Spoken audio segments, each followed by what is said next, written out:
No, he shouldn't play. No, that's not true. I said he shouldn't play. Penn State, Minnesota. Penn State's Josh Reeves posterizes the Minnesota defender right there. Nice finish. Look at this. Go get it, young fella. A lot of tournament action last night. Jazz, T-Wolves, Donovan Mitchell, baseline for the one-handed Spider.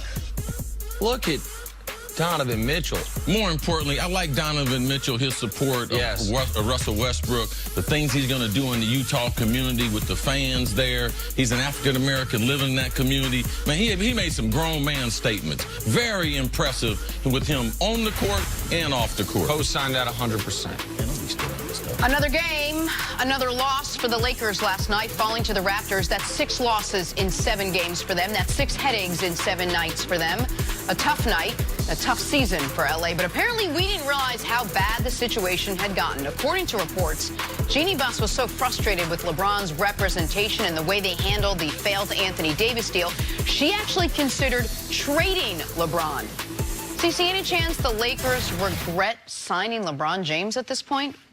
Well, I think that just like in LeBron's 2 previous experiences, that being in Miami, because when Pat Riley, when he put Chris Bosh, Dwayne Wade, when he brought all them together, I know LeBron and his camp, some of the things that Pat Riley potentially maybe discussed when he arrived in Miami, they weren't available. As far as access, who could be on the court, tickets, little things like that. Riding the plane. That was very, very shocking to LeBron. So I just know through the Miami experience, 4 years, 2 championships, they look back on it, and Riley said, man, you know, I wish we would have done some things different. I know LeBron wished he would have done some things, even though they had great success. Going back to Cleveland, brought them a championship. Yes. But I know both sides, from a management standpoint, general manager, front office, owner, and LeBron James said, man, there's a couple little things I would prefer to do different. The Lakers will look back on this and be like, you know something? I thought about it, but I wish I hadn't, because it would have been a huge mistake. Like, which direction are you going, and what type of signal are you sending to other NBA stars? Like, you think you can trade LeBron James, and yes, you do have a great history of attracting stars to Los Angeles, but most of these players playing in the NBA, they don't know about the Lakers being good. So they have to watch some videos. It's about, you know, that old, oh, man, those are old people talking about yesteryear. They don't remember the Lakers, how dominant they've been. And I think it would have been maybe a tragic shot to a franchise if they trade LeBron James, because you're not going to be able to get the value on LeBron at this stage of his career. You're not going to be able to get that type of value. But I think the message it would have sent to other NBA players that the Lakers are not a place, if you're a great player, that you want to have them to be on your resume now. Which is why I find this story so implausible. And listen, this is written the same reporter that did the nobody wants to come play with LeBron a few months ago, and has a long history of being on one side of the LeBron James discussion. Now, he says Jeanie Buss considered trading LeBron James. I'd be very interested what Jeanie Buss says about that they were so mad at Rich Paul and Anthony Davis that he was disrupting their team. You're going to trade LeBron James. Consider trading him when you have built 3 consecutive off seasons, or including this one, around getting LeBron James. That's what you were going to do 50 games in when you didn't know the season was lost, by the way. Before the trade deadline, the Lakers were still an odds-on Vegas favorite to make the playoffs. So I think if it was considered, it's ludicrous. Like, I know we all have short memories. Our memory's so short, we don't remember things that happened 10 months ago. Our memory's so short that we don't remember things that happened December 23rd, December 21st, when the Lakers everything was going according to plan. And the idea that if LeBron and Rich Paul and Anthony had not publicly said that, yeah, I'd love to play with Anthony Davis, I mean, Magic was not exactly quiet about the thirst for another star via free agency or trade. So if this report was Jeanie Buss was so angry she considered firing Magic Johnson, I think that would have been a mistake for a similar reason. Even if Magic's done a poor job team building, the message would have sent to the league about the situation the Lakers are in and the way they treat their stars, either front office or players. But LeBron James was never available for anyone to trade for, and the Eastern and Western Conference executives anonymously quoted in this, we don't, when they say, I don't know what I'd give up for LeBron, we don't know what type of team they have. Like right now, would it make a lot of sense for a team that is in full rebuild mode to trade for a LeBron James that would be furious that you traded for him? Probably not.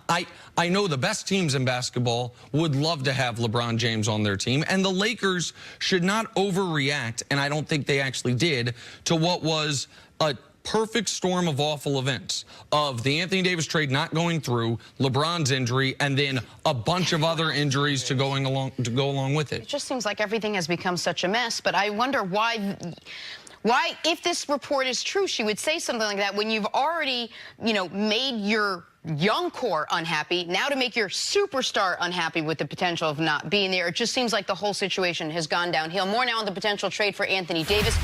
You know, the one that didn't happen, we just talked about. The one that was part of the Lakers' demise this season, we just talked about. And the one that we're now learning may never happen. According to reports, there is no chance New Orleans deals Anthony Davis to the Lakers. All right, see, is it seemingly less likely a star now pairs with LeBron next season? Man, that's one of the things that is available. Like, they don't have to. I know last year, Greg Popovich, through Kawhi's people, Greg Popovich told Kawhi, hey, man, Kawhi, I love you, man. I really want what's best for you. But what's best for you is not what's best for me. And I'm going to do what's best for the San Antonio Spurs. So I'm not going to trade you to the Lakers. Like, they don't have the assets, and I'm not going to trade you to someone that I'm trying to win. So that was part of the understanding moving forward. For years, I'm sure there's general managers out there that, like, why would you trade with the Lakers and be able to help the Lakers out? So I'm sure that the Pelicans, if they don't have to, because there are going to be other teams that they can trade them to. And it's not as if they're the only team that has assets. Boston and their draft picks and everything, when you put them on a scale and everything, they're probably better than what the Lakers have. So there will be other places for Anthony Davis to go. But, man, this throws a monkey wrench into what they're trying to do, and it's real. That they might miss out on the big tier superstars, that being Anthony Davis via trade and Kawhi, because it's on the board that Kawhi could go to Los Angeles, but to the Clippers and Doc Rivers and Jerry West. See, who runs the New Orleans Pelicans? Mrs. Benson. Right, who owns the New Orleans Saints. Yes. And their top executive is Mickey Loomis. Mickey Loomis, and he's all football. That's his all background, has been in the football business and everything, but because the family owns both of them and they trust him, they have him to run both of the teams. And here's why this is relevant. Because I can tell you this much right now. If the Anthony Davis situation were taking place in the NFL, there would absolutely be the feeling for most NFL teams, we are not sending him where he wants to go. We are not rewarding him submarining, fair or otherwise, this season when he has a year and a half left on his contract. And so I'm very curious to see the power structure that emerges from New Orleans. Dell Demps got fired after the Anthony Davis fiasco didn't go through. They didn't make a trade. Danny Ferry's now there in interim capacity. But do I think there is a real possibility that the Pelicans take a worse offer from another team rather than the Lakers offer? Of course that's a possibility. Do I think it's more likely because of almost the power structure and the ethos of the New Orleans Pelicans under an NFL-style ownership?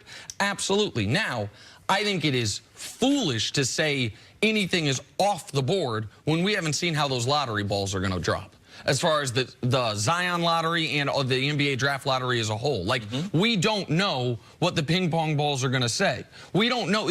I know Anthony Davis has said he don't want to go back to Chicago. What if Chicago wins the lottery and says, you know what, we think we can keep him? He's his hometown. We will trade you Zion Williamson, the #1 pick, and Chicago's got as good odds as anybody is getting that pick for Anthony Davis. Then, of course, New Orleans makes that trade. That's the best deal they possibly could get. What if Boston, who has the Kings pick, which has the lowest of all the lottery odds, they get lucky, they move into the top 5. Then Boston could present a really good offer without including Tatum.